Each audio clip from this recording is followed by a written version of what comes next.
لیکن اگر عشق اور محبت کے لیے ضروری ہو کہ کسی کا برتھ ڈے منایا جائے، کسی کی پیدائش کا دن منایا جائے، تو حضرت ابوبکر صدیق رضی اللہ عنہ سے آپ ثابت نہیں کر سکتے۔ لہذا اسی کو معیار نہ بناؤ کہ یہ چونکہ میلاد نہیں مناتے، جشن میلاد نہیں مناتے، لہذا ان کے دلوں میں محبت نہیں، ان کے دل محبت سے خالی ہیں۔ ہم ایسے ثبوت پیش کریں گے جن کی محبت کو، جن کے عشق کو آپ بھی تسلیم کرتے ہیں، لیکن ان سے محبوب کا میلاد ثابت نہیں کر سکتے۔ عشق مجازی میں دیکھو، مجنوں کی محبت لیلا کے ساتھ بطور مثال پیش کی جاتی ہے۔ مجنوں کے دل میں کس قدر محبت تھی لیلا کی، لیکن کوئی یہ ثابت کر سکتا ہے کہ مجنوں نے کبھی لیلا کی پیدائش کا دن منایا؟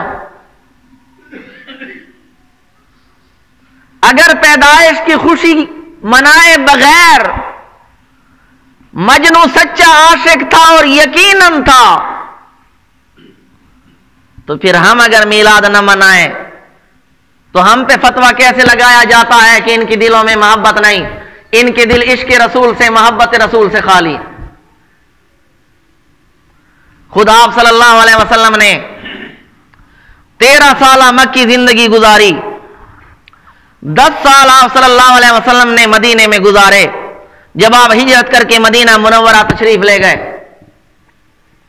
آپ صلی اللہ علیہ وسلم نے کسی نبی کی ولادت کا دن منایا ہو، کوئی ثابت کرے؟ آپ صلی اللہ علیہ وسلم کو حضرت ابراہیم علیہ السلام سے کس قدر محبت تھی، خود آپ صلی اللہ علیہ وسلم دعائے ابراہیمی بن کر تشریف لائے، لیکن کوئی ثابت نہیں کر سکتا کہ آپ صلی اللہ علیہ وسلم نے حضرت ابراہیم علیہ السلام کی ولادت کا دن منایا ہو۔